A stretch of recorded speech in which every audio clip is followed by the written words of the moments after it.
faire les travaux. Et je me dis, bah tiens, on a quand même bien fait de la sauver, en fait, cette ligne, parce qu'on voit qu'elle peut avoir d'autres usages, elle peut servir à d'autres choses, et que je pense que c'est aussi derrière toute la réflexion qu'on peut avoir sur l'utilisation de ces lignes. C'est sûr que si on dit juste, il faut la sauver, et on continue comme avant, oui, on aura très peu de transport de voyageurs qui seront transportés.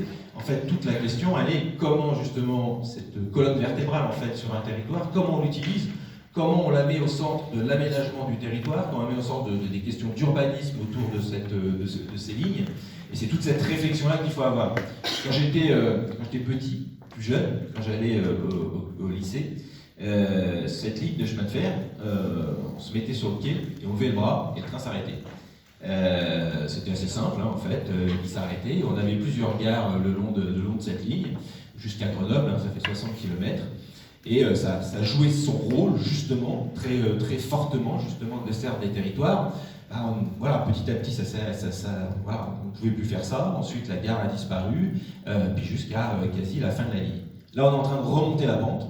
La ligne est sauvée.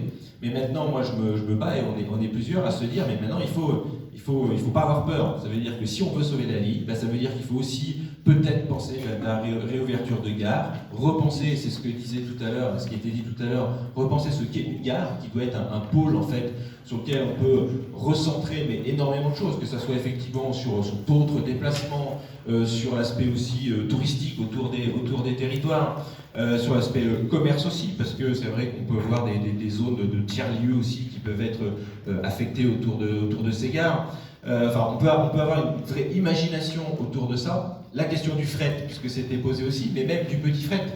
Moi, je suis catastrophé quand je vois sur mon territoire 60 km de Grenoble, vous commandez un truc sur Amazon ou ailleurs, je pense que c'est autant de petits camions qui viennent, qui font 60 km pour amener une petite boîte dans votre boîte aux lettres, qui repartent et puis qui vont revenir. Une meilleure organisation et l'utilisation de ces lignes et de ces gares justement comme point de centralité pour ce fret, c'est des choses qui sont à réfléchir. En fait, on est à une période où il faut tout réimaginer. On a les infrastructures, il faut encore se battre pour les sauver, mais en fait, c'est qu'est-ce qu'on en fait. Et donc derrière, il y a aussi la question de l'accessibilité, et de l'accessibilité aussi de ces lignes.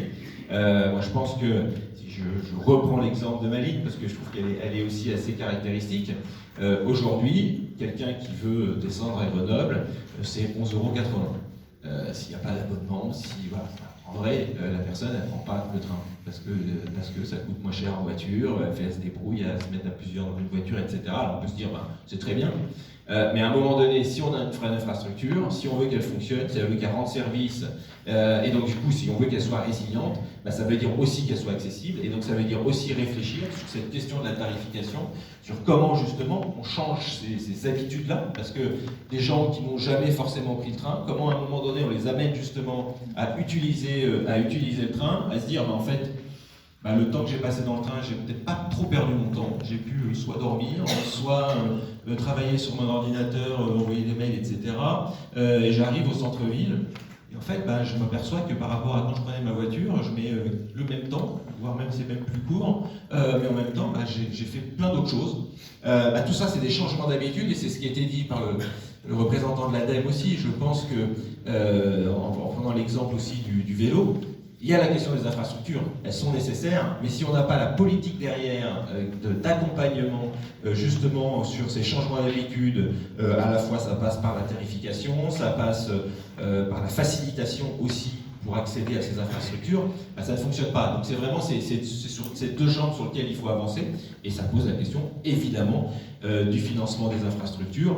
Et je pense qu'on a le bon exemple, c'est de se dire que l'absence de financement, l'absence d'entretien de nos infrastructures nous coûte horriblement cher aujourd'hui. Beaucoup plus cher que l'investissement effectivement au départ et le maintien régulier à la notion d'usage que vous avez fléché, et puis finalement d'intégrer ces grands projets, ces infrastructures dans des sphères beaucoup plus globales en fait, et de remettre finalement au cœur de nos vies. Et là effectivement on voit un peu un lien à plusieurs bandes, mais où effectivement on va ensuite avoir des impacts sur les usages, sur de nouvelles façons de les utiliser, et donc forcément des retours, un effet un peu domino. Vincent Dufour, on vous a cité plusieurs fois des